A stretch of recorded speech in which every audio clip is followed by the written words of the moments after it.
네, 그러면 기조 강연을 듣기로 하겠습니다. 주제는 상제관입니다. 강의를 해주실 분은 강릉 원주대 철학과 명예교수이신 김백현 박사님이십니다. 여러분 나오실 때 박수로 환영해 주시면 감사하겠습니다. 김 박사님.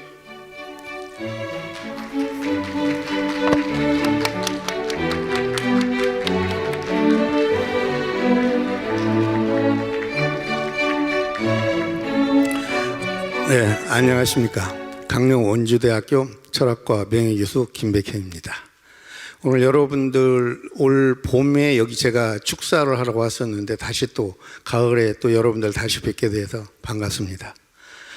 오늘 제가 말씀드리고 싶은 것은 이제 우리 동아시아, 되게 동양이라고도 하지만 우리 쪽에서 이 상제, 하느님에 대해서 어떻게 생각하겠는가 하는 문제, 그리고 그런 것들이 21세기에서는 어떤 의미를 가지게 되겠는가 하는 것들을 가지고 한번 그 얘기를 해볼까 합니다. 보통 우선 제일 철학적인 주제이기도 한 것은 뭐냐 하면은 바로 21세기는 우선 인공지능 시대다, 4차 산업 시대다, 이런 말들을 많이 하고 있습니다. 그러다가 보면서 하는 게 뭐냐? 야, 인공지능 참 여러 가지, 이게 AI라고 하죠. AI 이게 여러 가지 시키죠. 특히 이제 우리 집에도 있어요. KT에서 해줬더만요.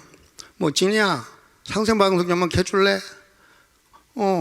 딱 하면은 뭐야, 상생방송이 착 켜지거든요. 야, 이거 정말 야, 이것 좀 해줄래? 뭐 해줄래? 앞으로 점점 나가다가 보면은요, 요새는 아침에 일어나서 야, 오늘 옷은 코디 어떤 식으로 하면 좋을까? 아마 많은 것들을 이제 인공지능한테, AI에게 물어보면 다 대답해 줄 거예요. 이게 종이 되는 거죠. 하나의 종처럼 부릴 수가 있어요. 그런데 AI가 다 해준다는 것이죠. 어디까지 해줄 것이냐? 정말 여러 가지들이 나오게 되고, 요새는 이제 지금도 이제 컴퓨터 결혼중매라는 말이 있는 것처럼 인공지능이 오게 되면은 딱 자기한테 알맞는 사람, 거기서 딱 물어보는 수 있어요. 그냥 진이야, 내 결혼 상대 누구지? 그러면 진이가 아마 이런 사람이 내 결혼 상대일 겁니다 하고 또 다 알려줄 거예요. 그러면은 바로 뭐냐? 우리들은, 인간들은 별 할 일이 없게 되겠죠. 그거 모든 계산들도 전자계산지가 계산이 끝내주죠. 요새 우리가 이세돌하고 알파고 했을 때 바둑 쇼킹한 걸로 왔었다 하는 것들이 이제 나오고 있었죠. 결국은 보면은 이 전자계산을 해주다가 보니까 암산이니 주산이니 이런 것들, 옛날에 저희 60년대만 하더라도 70년대까지도 그럴 텐데, 이 주산을 잘 놓으면은 은행에 취직하는 거 누워서 떠먹기였거든요. 근데 지금은 계산기가 다 해줘요. 그러다 보면은 나와지는 건 뭐냐? 결국 인간 생각할 필요 없어요. 그냥 진이한테, 인공지능한테 물어보기만 하면은 다 대답을 해주는 이런 세상이 되어버리는 거 아닌가 하는 문제가 나와야죠, 여기에.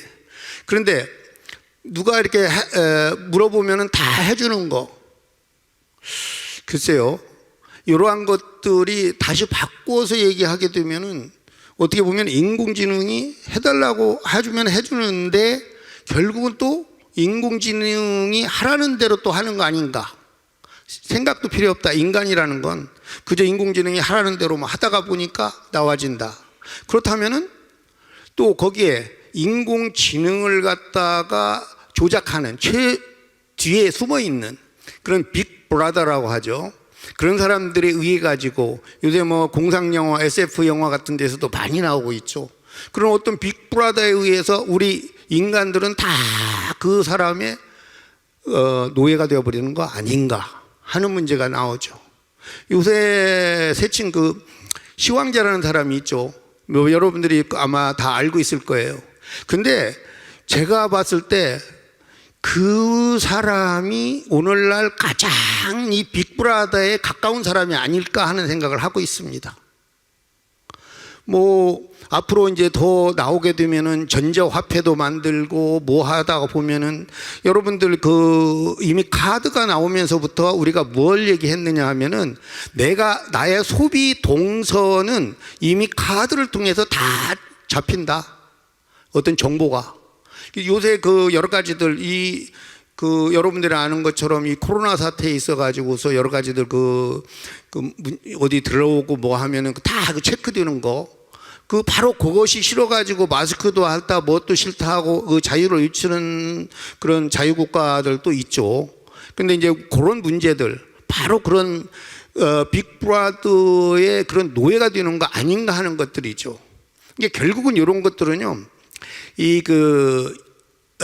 산업혁명이 되면서부터 거기에서 이제 바로 데카르트가 얘기한 대로 정신과 물질로 나눠서 그 당시 과학자들이 많이 이제 재판을 받고 그래도 뭐 지구는 도는 걸 할 것처럼 갈릴레오처럼 그런 문제들이 파면당하고 여러 가지 문제가 되니까 정신은 신부님들이, 물질은 과학자들이, 그래서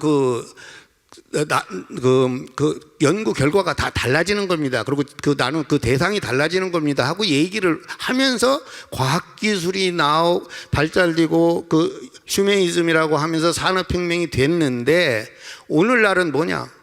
인간들은 도리어 만물을 갖다가 지배하고 이용하고 점유하고 할 수 있다는 것들이죠. 그래서 과학기술, 이게 한마디로 테크의 시대다, 그런 말들을 하고 있어요.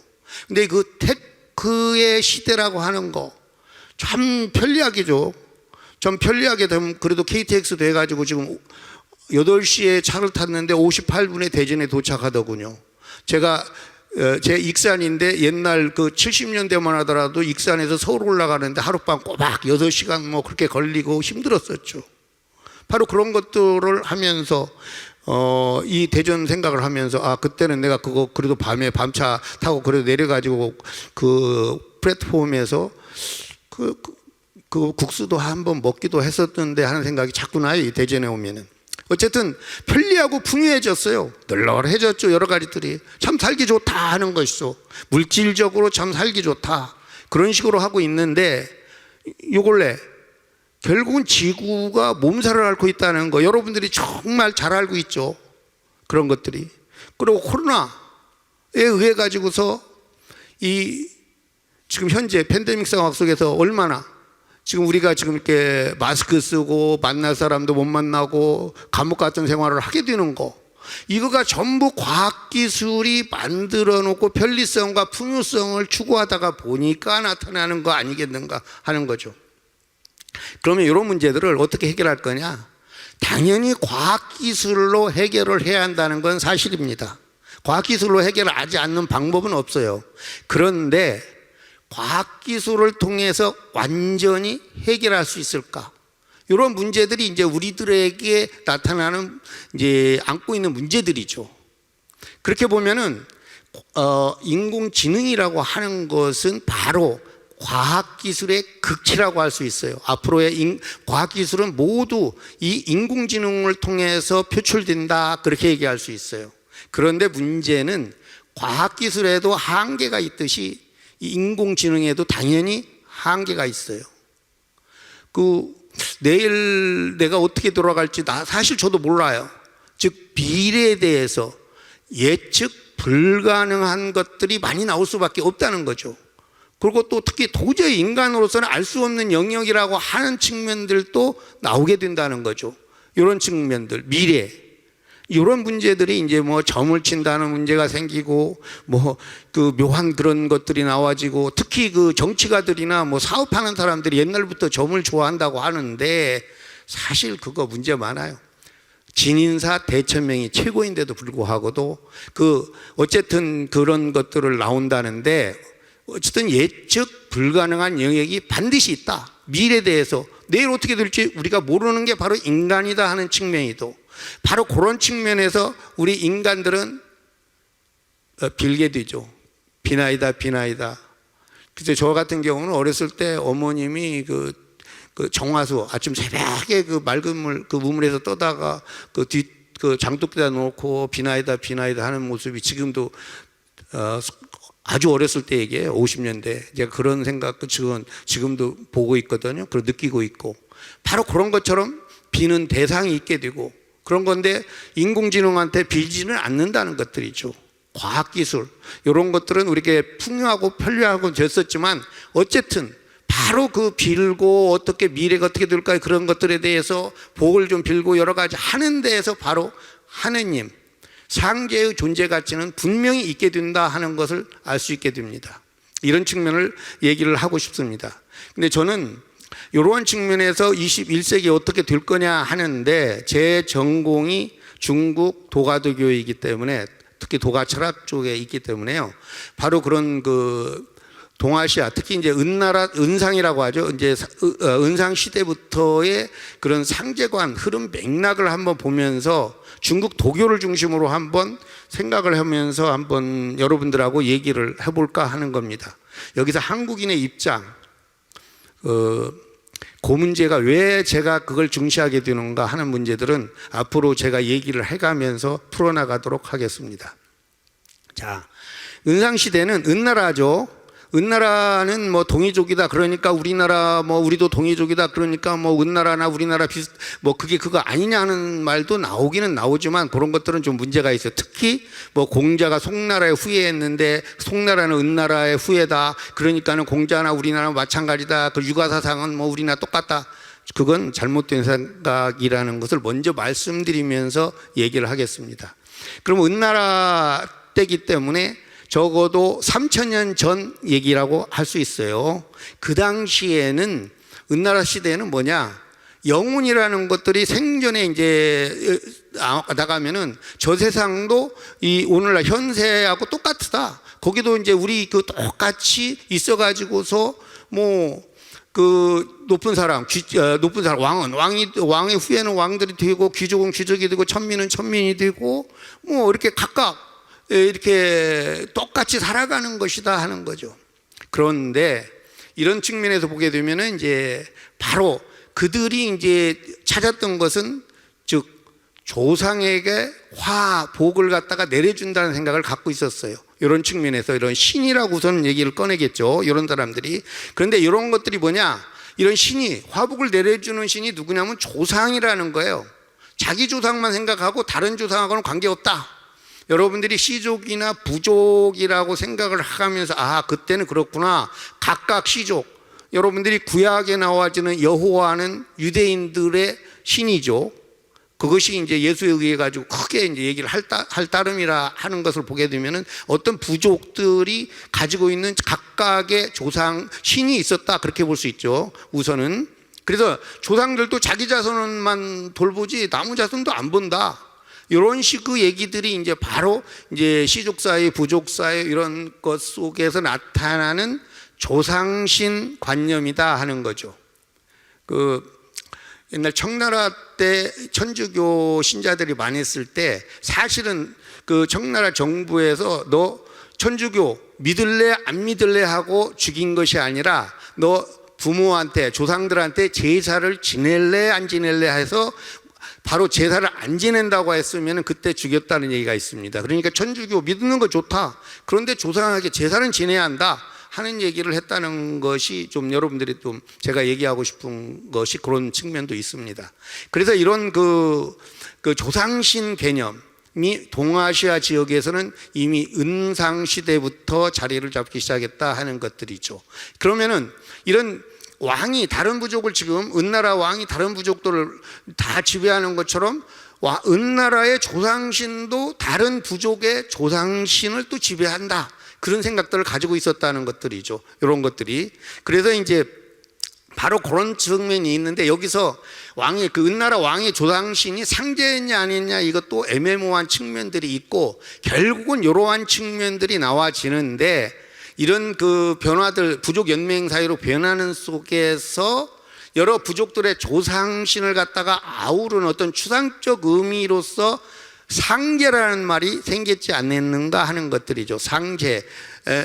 바로 그런 측면이 나와지고 또한 은나라 말기 정도 되게 되면은 이 제라고 하는 거가 이게 이제 조상신으로 자리를 잡아요. 결국 은나라 시대에 이게 이제 그 상제가 은나라의 조상신이냐 아니냐는 건 참 좀 애매하게 나오고 있습니다. 이 각골문자들을 여러 가지들 이 기록들을 통해 보면은 묘해요.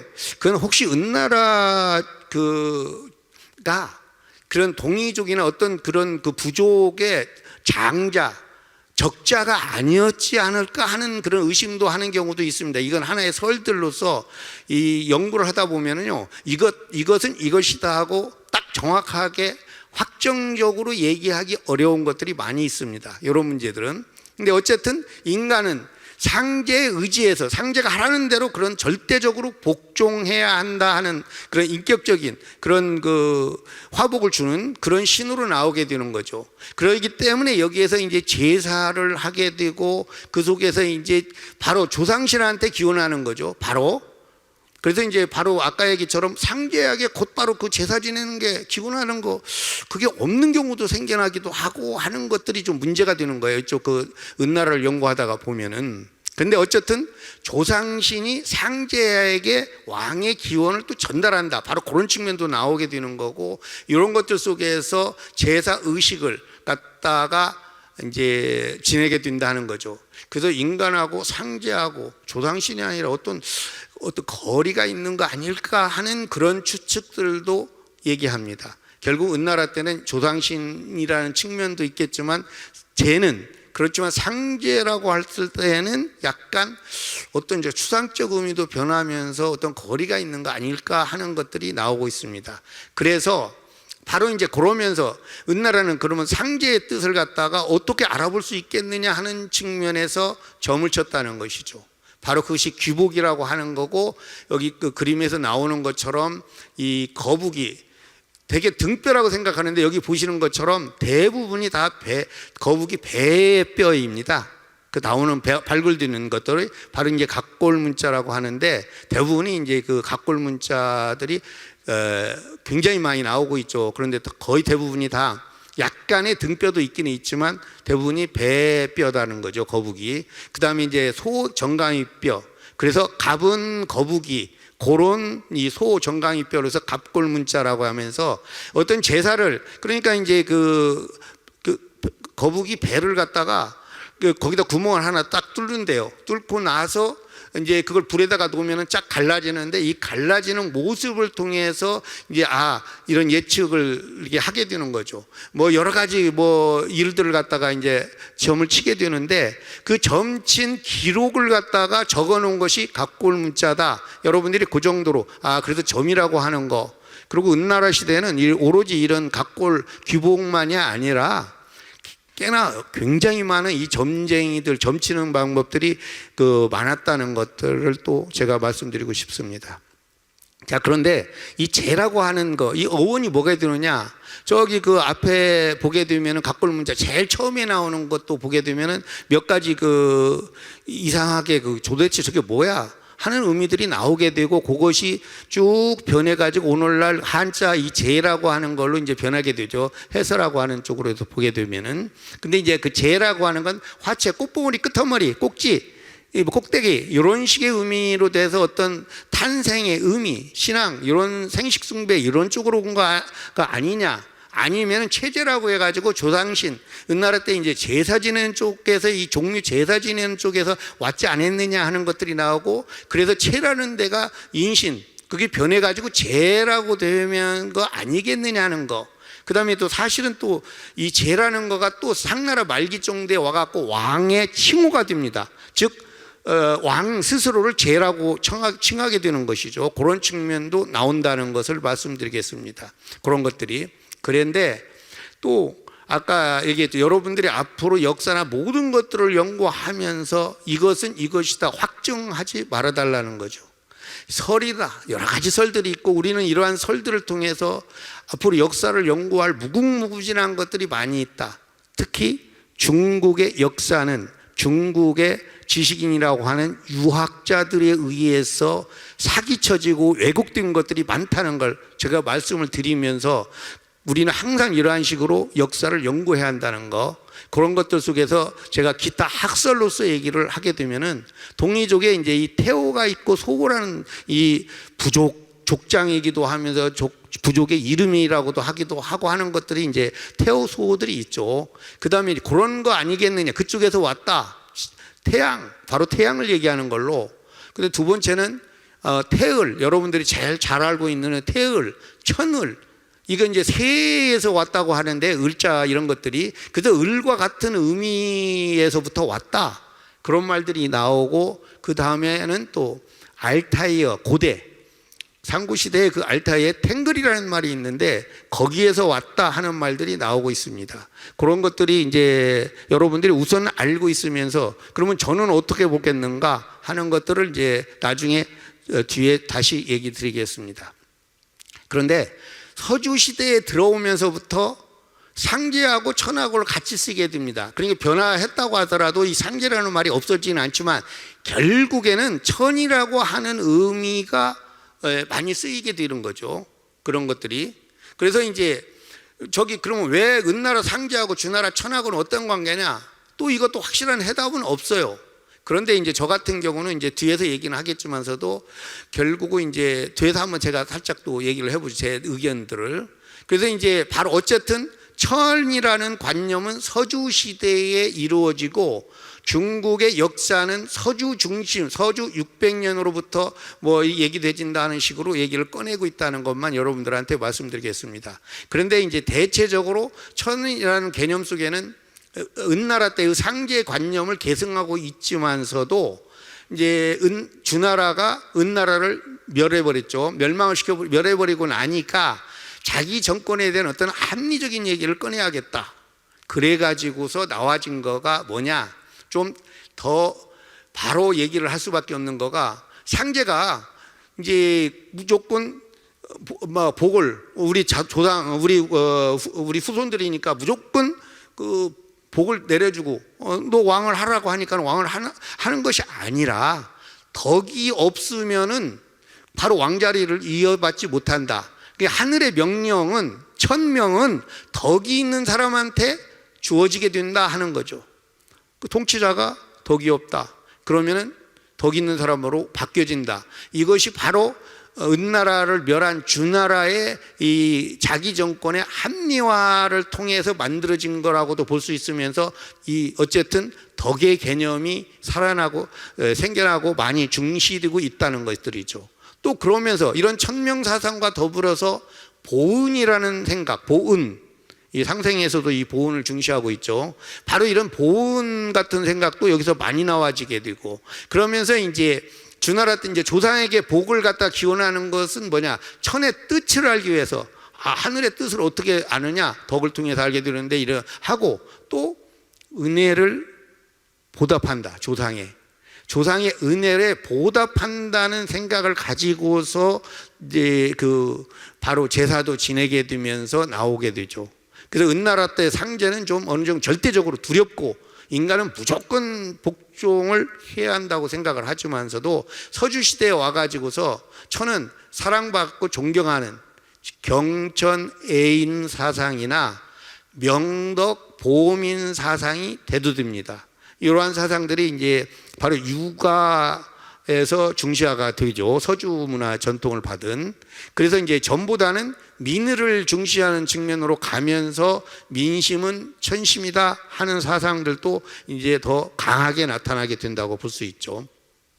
그래서 그 당시에로 보게 되면은 공자가 말하는 천은 화복을 내려준다는, 화도 주고 복도 내려준다는 걸 주재한다고 하는 천, 인격적인 어떤 천, 그렇게 얘기를 하고 있습니다. 이런 거 하고 그 다음에 명덕, 아까 보온을 찾았었죠. 그런 것처럼 도덕적인 천이 같이 있다 그렇게 말할 수 있는데 맹자 때 와서는 이 주제적인 천 의미들이 사라집니다.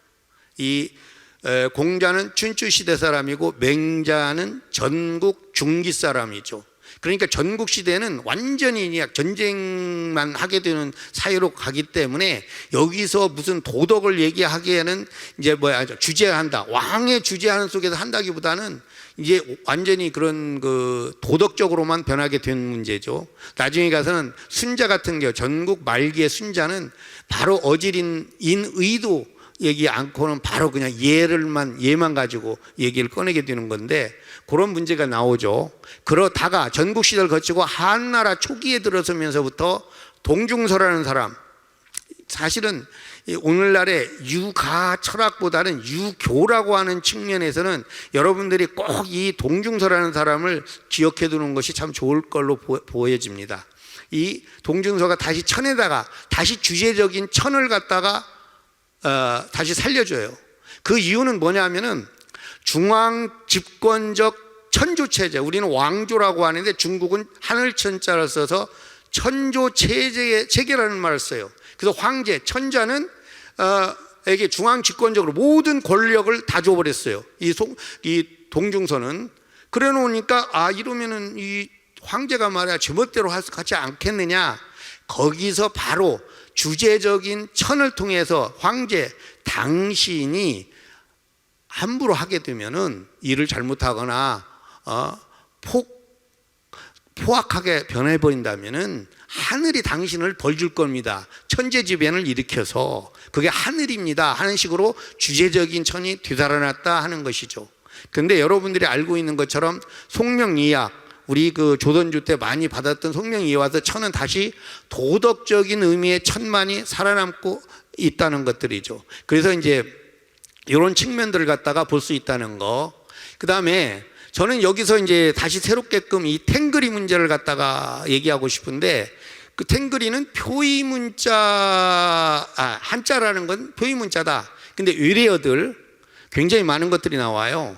그것들은 표음문자다. 소리글자라는 거, 한자가 소리글자입니다. 여러분들 이걸 좀 저는 좀 여러분들한테 각인시키고 싶어요. 한자에도 소리글자가 있습니다. 특히 외래어들 생각해 보세요. 당연하죠. 그런 것들을. 그런데 또 이제 제가 대만 철학과 석사반 딱 들어가서 거기에 문자나 고대 성문학들이 있었는데 수업을 듣다 보니까 바람풍자가 딱 나오는데 이게 오늘날 펑이라고 발음이 나와지는데 옛날 발음이 포름이라고 하더라. 포름? 바람? 바람?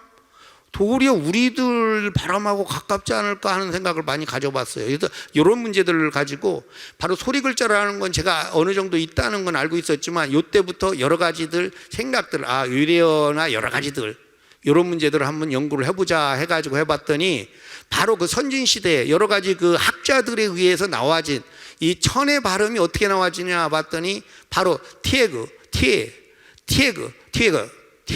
이런 식으로 발음들이 고대 발음이 나온다는 것들이 나오기 때문에 저는 이런 것들을 통해서 제2의 어원은 중앙아시아로부터 나타나는 이런 탱그리에서 나온 거 아니겠느냐에 동의를 하기 시작했습니다. 저는 바로 이제 그러면서 이제 한서 같은 데서도 보면 탱리라고 하거나 탱그리라고 하게 되고 선비 돌궐 이런 데서도 한가리, 지금 중앙아시아 한가리 이쪽에 탱그리 학교라는 것이 있습니다. 그래서 하고 있는데 저도 그쪽을 좀 참여를 하고 싶은데 아직 기회가 없어서 못 하고 있거든요. 그래서 탱그리라는 의미를 우리가 고대 알타이어에서부터 나와진 이 탱그리들 하는 것들, 덩골, 당얼 이런 문제들 가지고서 한번 보는데 저는 바로 이 탱그리에서부터 덩굴, 단굴, 단군이라는 말도 여기에 나와졌다 하는 것들이죠.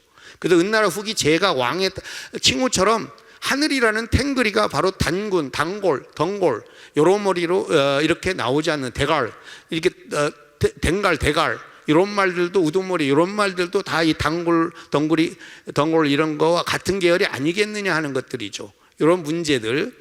그래서 여러분들이 알고 있는 것처럼 여기서도 보면은 어쨌든 삼국시대 조상은 죽은 뒤에 자손들을 갖다가 비호해 준다는 신령으로 되기 때문에 나와지는데 오늘날도 여러 가지 샤먼이라고 하면 무당의 조상은 뭐냐? 바로 단군으로 얘기해죠. 그래서 우리들이 보통 그 단군을 얘기할 때 쌍생아를 가지고 있다. 이 단군은 두 가지 의미. 한마디로는 큰 무당이다.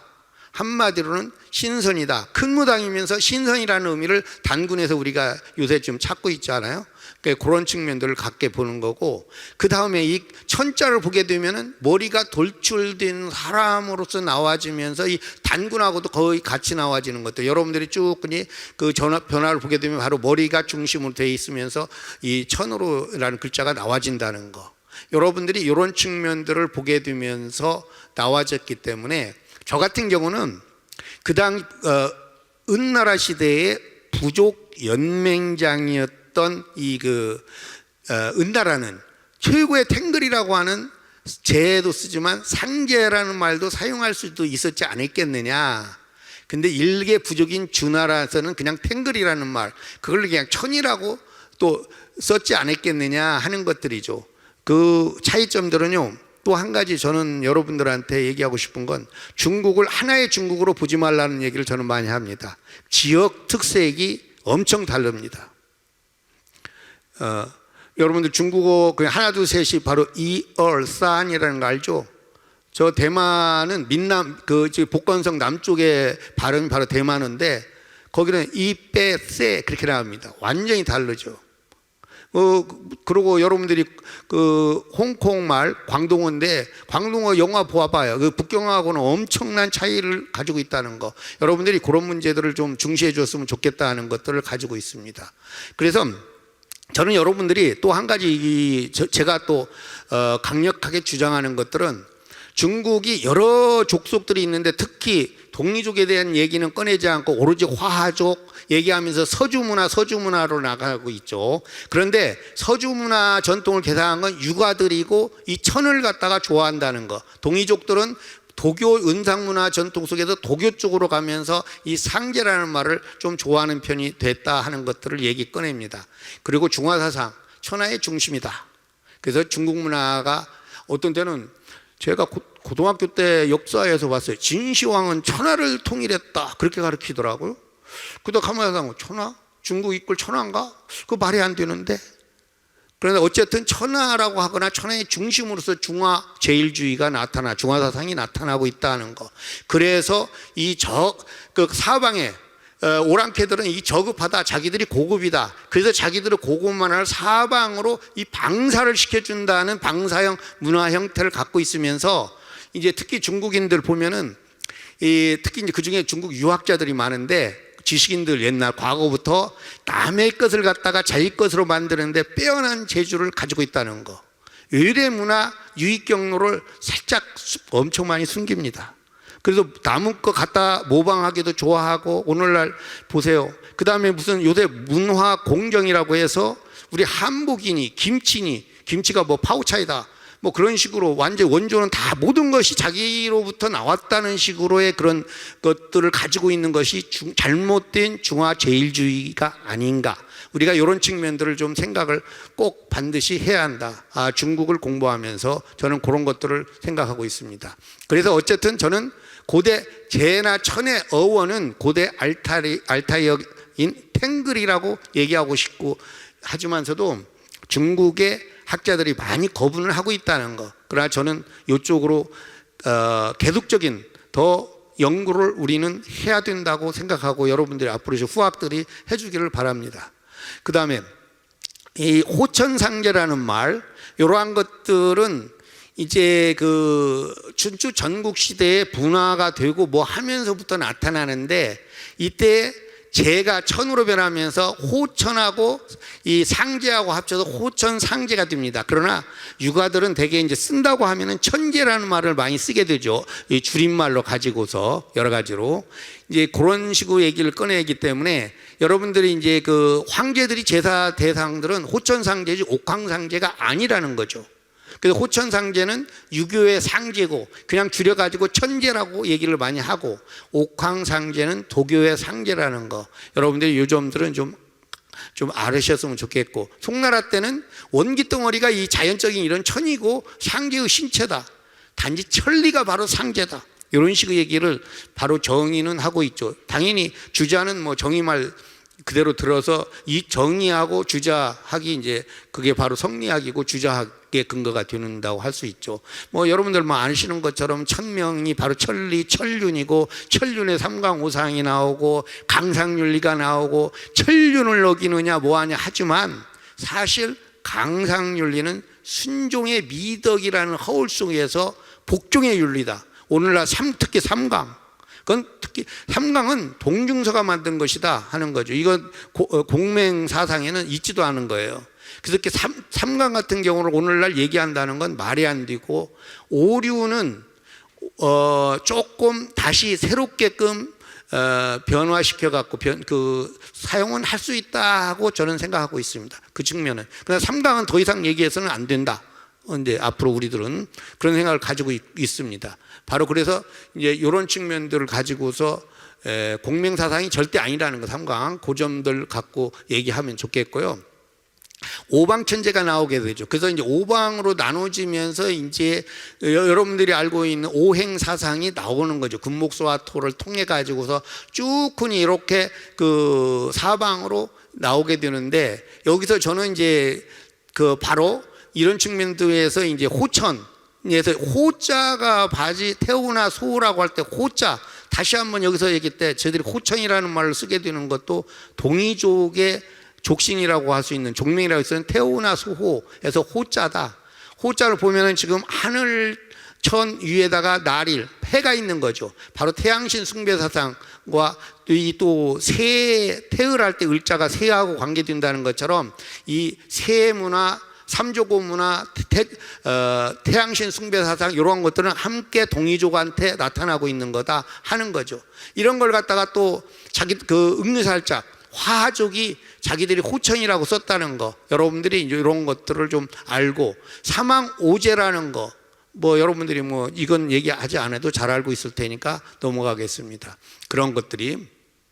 그런데 이제 그 습위기 같은 데서 나와지는 여러 가지 소호를 갖다가 오제에다가 넣느냐 안 넣느냐 하는 문제들, 그리고 왜 그러냐면 이제 이러한 것들이 여러분들이 사망오제 하면은 정설이 있고 중국사에서 이런 다른 여러 가지 설들이 나와서 소호도 오제 중에 들어가는 경우들이 있다는 것들, 금천시로 나오게 되고 여러 가지가 나오게 된다는 거. 서방에 또 소호를 갖다가 하게 되는 건 진나라가 바로 동이족의 후예였기 때문이 아닌가 하는 것들, 여러 가지 의미들은 여러분들이 알고 있으면 좋을 것 같고요. 그 다음에 정치적인 의미로서는 황제라는 말을 쓰지만 천자, 하늘의 아들이다 하는 식으로 종교적 의미를 가지고 천자라는 말을 쓰고 있다는 거, 그런 걸 알고 있으면 좋겠습니다. 그 다음 이 도가의 도가 나오면서 일종의 맹자한테서는 도덕적인 천이 나왔다 하면, 도가들은 이 천보다도 어떤 인격적인 어떤 재나 천보다도 더 높은 데에다가 천을 놔버렸다는 거.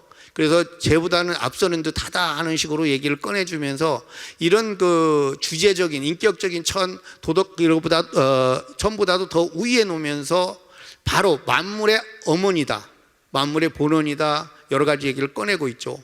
그런데 어디에든지 다 있다. 사실은 이제 그 재밌는 거가 이제 장자에서 보게 되면은 도가 어디에든지 다 있다 그래요. 그럼 교화장에 있는 있다. 아니 그렇게 하찮은 데서 그러니까 똥오줌에도 있다 그래요. 아니 그렇게까지도 하찮은 데도 도가. 바로 여러분들 어디에든지 다 있다도 중요하지만 하찮다고 하는데도 모두에 다 이 도가 있다는 거. 그래서 만물은 바로 모동등한 가치를 가지고 있다는 것들을 이 도가에서 얘기하고 있다는 거, 그런 것들을 갖다가 여러분들이 알면 좋겠고요. 만물의 변화 법칙으로서 물극 필반이니 원시 반본, 이것도 우리 상생 증산도에서 얘기를 많이 하고 있죠. 원시 반본 이런 문제가 얘기가 많이 되고 있다는 거. 그 다음에 중요한 건 또한 무의자연, 이니 조작을 하지 않으면서 없으면서도 자연스럽게 한다는 거. 바로 그거가 가장 큰 도가 얘기하는 거가 바로 이 무의자연이라는 거죠. 인위 조작 없이 어거지나 억지로 하지 않으면서 자연스럽게, 그래도 다 모든 거가 다 잘 되더라 하는 얘기들. 그런데 이제 도교가 되면서 바로 어떤 주제적인 의미가 되고, 도는 태상노군이라고 하고 노자라고 얘기를 꺼내게 되는데, 이게 지금 삼신각에 보면은 제가 이제 그 여러분들이 전통적인 어떤 사찰을 가게 되면은 제일 정중앙에 대웅전이 있죠. 대웅전의 왼쪽 뒤쪽으로 가게 되면은 삼성각 내지는 삼신각이 있어요. 거기에 들어가게 되면은 특히 이제 그 옛날 보면 할머님들이 사실 그쪽에서 많이 빌어요. 근데 이제 거기에 가운데 이제 석가모니 부처상이 있고 한쪽에 우리 산신령 단군이라고도 할 수 있는 산신령이 있고 한쪽에 그 이제 그 노인네가 하얀 그 백발의 노인이 있으면서 그 아래를 보면 어떤 신선노의 어떤 동자가 이 부채로 불을 비치고 있는 그런 모습들이 갖고 있어요.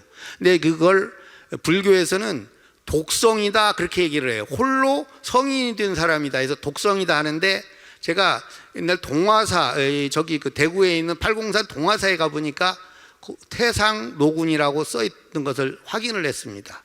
그래서 바로 그건 도교의, 그러니까 삼교, 산신령, 불교, 우리 선이라고 할 수 있는 그거, 그 다음 이 도교의 삼교 합의를 갖다가 이 삼신각, 삼성각에서 얘기하고 있다는 걸 얘기를 하고 싶습니다. 그런 측면들이.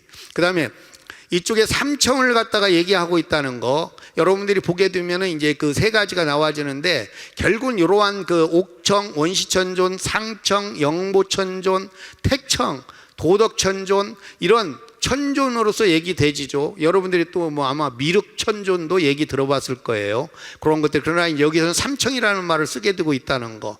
그래서 삼청들이 각각 이 중국 역사 속에서 차이가 나게 되면서, 왜 그러냐면 여러 이제 도교 학파들이, 종파들이 생겨나니까 자기들이 더 높다 어쩌다 하는 것들을 정리시켜 나간 것이죠. 이러한 것들이. 근데 이러한 삼청들은 바로 삼일사상이다. 바로 이런 문제들이 나와지는데, 중국 같은 경우는 바로 아까도 얘기했었던 노자에서 도생일, 일생이, 이생삼, 삼생 만물이라고 하는 데에서부터 나오지 않았느냐. 삼일사상. 이건 뭐 증산도에서도 엄청 중요시 여기고 있죠. 이건 그러니까 동아시아 가장 원초적인 사상, 그 유교가 아닙니다. 그러니까 화하족이 아닌 동이족이나 그런 동아시아에서 가장 원초적인 사상이 바로 삼일사상이다. 저도 그렇게 보고 있습니다. 이러한 문제들은. 그래서 바로 일즉삼이고 삼즉일이라고 하는 속에서부터 나와지는 거, 이러한 것들을 여러분들은 뭐 잘 알고 계실 거고, 그 다음에 만물의 보편적인 우주 만물의 존재 보편적인 형식이라는 것들 여러분들이 너무나 잘 알고 있다는 거. 그래서 이런 것들은 바로 넘어가겠습니다. 그래서 뭐 여러 가지 삼재사상 여기에 속하게 되는데, 한 가지는 그래도 여러분들이 잘 알고 있는 것처럼 화하족 중국인들 유교 쪽에서 2468 짝수 좋아합니다. 세뱃돈이나 뭐나 모든 것들은 다들 뭐 축의금 뭐 이런 것들 부의금 모두 다 짝수를 통해서 나오고 있죠. 특히 이제 좋아하는 건 88이라는 숫자죠. 이게 그 발전할 때 발자 발음이나 파 비슷하. 사실은 F 발음은 약간 차이가 나지만 남쪽에는 다 발음이 같습니다. 이제 광동어 쪽에서는. 근데 우리 동이족 계통에는 1357, 3579를 좋아하게 되죠. 지금 사실 요 근래 와서는 많이 줄었지만, 우리 뭐 70년대만 하더라도 무조건 술 먹는다 하면 1357로 먹으려고 했죠. 그런 것들이. 그 다음에 이제 경복궁 동쪽에 보면 한옥마을이 있잖아요. 거기 그 한옥마을 뒤쪽으로 보면은 삼청공원이 있고 삼청동이 있거든요. 아, 이런 삼청동. 사실은 이제 오늘은 얘기를 못 하는데, 삼청이라는 공원이 아마 삼청궁이 거기 있었지 않았겠는가. 그 다음에 하늘님께 제사 지는 소격서라는 것도 있게 되고, 그 다음에 이제 풍수로 얘기하게 되면은 이제 바로 소격사가 배꼽에 해당되고 단전, 배꼽 아래 단전에 해당되고, 그 다음에 이제 사실 그냥 여기서 그냥 풍수적으로 그냥 혹시 해서 제가 말씀드리자면은, 조계사는 일종의 여성의 음부에 해당된다, 그런 말들도 우리는 하고 있습니다. 사실은 그런 것들을. 자, 그러면서 이제 바로 옥청이 나와지는 속에서 나와지는데, 여기서 보면 원시천존이라는 말을 쓰게 되면서 나와지는데, 여기 여러분들은 혼원주를 들고 있다는 것, 그 다음에 대전 삼청 속에서 가운데에 있다는 것들만 여러분들이 아셨으면 좋겠다는 거죠. 그 다음에 영보천존은 되게 이제 이 경전들을 중심으로 해서 영보라는 의미를 갖게 되는 거죠. 그런 것들을 갖게 되면서 이제 깨우쳐주게 되는데, 여의라고 하는 것을 가지고 있다. 여러분들이 그림이 나오는 것처럼 그런 것들을 갖고 있다는 거. 그 다음에 바로 태청은 도덕천존.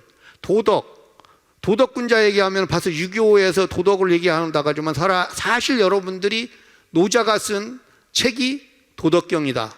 본래 그것도 이 도가의 그 도덕이라는 말을 유가들이 살짝 갖다가 자기들 거 만들어 버린 거예요. 이런 것도 그렇게 볼 수 있어요. 그래서 도덕천존이라는 말을 쓰게 되면서 태상노군, 태청 쪽에서는 바로 노자를 갖다가 모시고 있다는 거. 문제는 이제 하얀 머리로 돼 있다는 거. 여러분들이 그런 측면들을 가지고, 그 다음에 이게 우산, 거기 보는 것처럼 일종의 제갈량이 하구선을 쓴다. 하구의 그 깃털을 가지고서 이 부채를 만들었다고 하는데, 이제 여기는 이제 일종의 새의 부채, 새의 털을 가지고 부채를 만들었다는 거. 그것만 여러분들이 알고 있으면 좋겠다 하는 거죠. 그다음 옥황상제에 대해서는 제가 78년도에 대만대학 석사반 철학과에 내가 철학과에 이제 들어갔는데, 저 거기에 또 이제 2년 된 미국인 다니엘 게츠라고 하는 선배가 한 분 계셨어요. 그분이 예일 대학 졸업하고 지금 미국에서 교수하고 계시는데, 그분하 이제 얼마 안 돼가지고 한 달이나 됐나? 78년도 이제 가가지고 갔는데, 그 한번 사행처럼 비슷하게 가보자 해가지고 그 진암궁이라는 데를 갔어요. 타이페이에 있는. 갔더니 저 건물에서 보는 것처럼 저런 모양인데 떡하니 옥황상제가 있어요. 근데 제가 사진을 안 찍었는데 이 옥황상제 아래쪽에 보면은 굉장히 많은 여러 신들이 다 있어요. 뭐 별신들이 부처님도 있고 뭣도 있고 다 그래요. 그래서 제가 깔깔깔 웃으면서, 아니 이거 여기 석가모니도 있고 뭣도 있다면은 분명히 여기 예수상도 여기다 놓겠는데, 내가 웃으면서 그랬더니 그 바로 미국인 그 제 선배가 하는 말이 또 깔깔 웃으면서, 저기 그 대만 남부에 가면은 이미 거기 예수상도 다 놓고 있다고 그렇게 얘기를 하더라고요. 그런 것들 이제 그런 의미들을 보게 되고, 결국은 이제 이런 것들 속에서 이제 옥황상제를 갖다가 보다는 삼청을 갖다가 더 위에 놓고 옥황상제를 아래다가 이제 그 도홍경이라는 사람이 놨었는데, 여러분들이 그런데 이제 보게 되면은 이 그 옥황상제에 대해서 이름들 봐요. 길죠. 이런 것들이 특히 송나라 때 와서 송나라 진종 시종이 이 상제를, 옥황상제를 굉장히 많이 받들였어요. 그 바람, 사실은 뭐 송나라 때 하면은 뭐 유학자들 송명이학하지만 종교적으로는 불교도 굉장히 대중불교도 성행했고, 이 도교 쪽에서도 진종이나 시종들은 굉장히 이 도교적인 사람들이었다 하는 것들을 여러분들한테 말씀드리고 싶고, 그런 송나라와 유사한 바로 고려 때 인종, 그때 묘청에 의해서 이제 사실 뭐 우리들이 그 단재 신채호 선생의 그 평양으로 가면 그 이제 보건궁에다가 팔성당을 만들고 거기에 팔선을 모시자 하면서 나름대로 모셨던 거가 그 호국 백두악 태백 선인 뭐 쭉 이제 불교까지 들어있는 것들을 보면 산악신앙하고 도가 도교 불교 뭐 이런 것들이 함유되어 있는 것들 여러분들이 알 수 있다는 거. 아, 그때는 이런 식으로 또 했었구나 하는 걸 여러분들이 좀 아셨으면 좋겠고, 서왕모 곤륜이라고 하는데 이쪽 그 곤륜이라고 하는 서왕모와 그 다음에 그 나와지는 이제 여자들의 최고고 이제 반도유를 한다고 하죠. 여가가 이제 그런 문제가 나오고, 그 다음에 그런데 한 가지 저는 또 좀 묘한 중국 학자들이 정설이라고 안 든 것들을 저는 좀 좋아하는 편이에요. 근데 제가 알고 있는 학자 좀 이미 돌아가셨는데, 그분은 바로 이 서왕모는 인도의 시바 여신이 변용된 중국화된 것이다. 여러분들, 그리고 또 어떤 사람은 이집트의 파라오, 여기 그림들을 보게 되면 여러분들이 느끼는 것처럼 그 이집트의 파라오가 나와지잖아요. 그런 것들이 여러분들이 볼 수 있게 된다는 거. 그래서 동안공은 또 이쪽 동이쪽 내지는 우리 쪽과 어떤 관계가 있나 이런 것들을 많이 연구를 갖다가 여러분들이 해줘야 한다는 거. 그래서 곤륜산이나 복례 이런 것들은 중국에 지금 지역이 있지만 곤륜노 하게 되면 서양에서 저쪽 온 사람들을 곤륜의 노예다 해서 곤륜노라고도 하는 것처럼 서역을 얘기하고 있다는 말이에요. 곤륜이라는 것, 이런 것들을 여러분들이 더 연구 좀 해주기를 바란다는 거. 그래서 테일이라는 문제가 또 나와지는데, 이건 이제 초나라 때 동황태질로 나와지면서 이런 그 테일 생수라는 책도 나와지고, 그 다음에 이제 이런 책들이 나와지면서 그런데 태일하고 태을 관계도 여러 학자들마다 여러 가지 설들이 존재하고 있기 때문에 저는 오늘은 얘기하지 않겠습니다. 그래서 삼관, 특히 물이라고 하는 것들이 이제 중시되고 있다는 것들 여러분들이 이제 가지고 여기서 잠이대제는 북극성 내지는 북두칠성을 얘기하면서 이제 별나라를 갖다가 다스리는 거기 때문에 여러분들이 이제 지금 고궁박물관이라고 하는 그 자금성은 그건 바로 그 자민성 당신은 하늘의 별나라 다스리시오. 인간 세계는 내가 다스리겠다는 어마어마한 말이 있다는 것만 여러분들이 알아주셨으면 되겠습니다. 관제묘 같은 경우는 신설동에 동묘가에 이제 동묘에 있고, 근데 일본의 신도는 본래 좋은 의미의 그 신도였는데 이걸 갖다가 국가 정치적으로 사용해 먹었다는 거, 그런 것만 여러분들이 좀 알고 있으면서 좀 오늘 이 자리를 갖다가 생각해 주면 좋겠고요. 그 다음에 지금 제가 이 시간 타이밍이 확실히 얘기하기가 어렵기 때문에 나와지는데, 이러한 문제들, 조당신이나 다신으로서 이 포용성이 있다는 거, 배타성이 없다는 것들, 여러분들이 동양의 종교가 가지고 있는 거, 그 다음에 무위성이나 이 자율성, 이러한 것들이 좀 더 많이 있고, 이게 바로 조상신으로부터 우리가 출발되어 있었다 하는 것들을 하지만서도 오늘날 와서 특히 이제 중요한 건 내재성, 인내천이죠. 그런 측면들을 여러분들이 생각해 주면은 바라고 싶고요. 유학이라고 하는 것이 인공지능이 유학의 최고 극치라고 한다면은 유도를 하고 하는 측면들을 우리가 생각해 보자 하는 것들이죠. 그래서 결국은 AI로만 하게 되면은 우리가 어떤 생생하게 살아있는 그런 도가 사라질 수밖에 없지 않겠느냐 하는 것들이죠.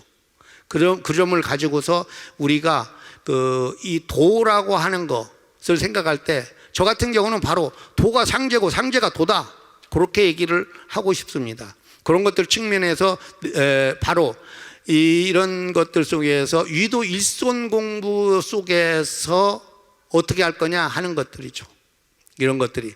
그래서 이제 여러분들이 이제 바로 저는 제가 알기로 선매숭자, 태을선, 태을랑 이러한 얘기들이 나오고 있는데, 이런 쪽에서 어떻게 천지하고 하나 된 어떤 조화성경을 꾸밀 건가, 이것이 우리 증산도에서 얘기되지는 걸로 저는 알고 있습니다. 그렇다면은 제가 여러분들한테 말씀드리고 싶은 것은 어떤 무의자연의 신명의 경지, 이런 것들 속에서 여러분들 스스로가 태을선, 태을랑이 된다면은 이런 것들 속에서 바로 자연성, 자연스럽게 하고 자발적으로 하고 자유적으로 하고 개방적, 다양성, 평등성, 평화성, 포용성들이 혼연일체가 되지는 이런 걸 가지고서 나타날 때 진정한 민주의식이 나올 수 있다, 그렇게 보고 있습니다.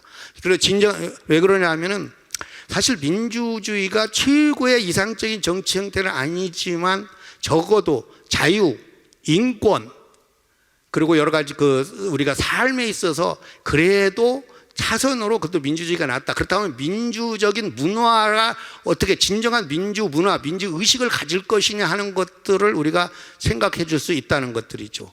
그리고 또한 이렇게 이런 신명의 경제 속에서 예술 창조 정신도 우리가 새로운 걸 다시 또 우리가 가질 수 있지 않겠느냐, 그렇게 보고 있습니다.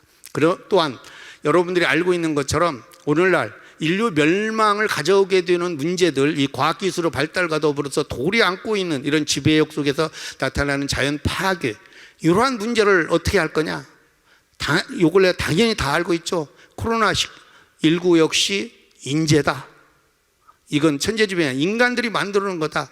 그 자연 파괴 속에서 나타나는 것들 속에서, 이 속에서 바로 어떤 기화 세계라고 하는 거, 그래도 외적으로는 모든 것들의 생명의 도가 모든 만물에게도 다 존재하고 있다는 거, 생명이 존재하고 있다는 그런 거 속에서 자연과 하나 되어 가지고 살아가는, 저는 우선 우리 금수강산을 갖다가 선향으로 만들기를 갖다가 저는 바로 이것이 조화 선경이 바로 여러분들이 얘기하는 거가 바로 제가 말하는 이런 자연과 하나 되는 선양이 건립이 아니겠는가 하는 걸로서 저는 여러분들 이 증산도를 제가 그래도 좋아하고 이 자리에 지금 이렇게 앉아서 여러분들과 얘기를 할 수 있는 이유가 여기에 있다고 생각합니다.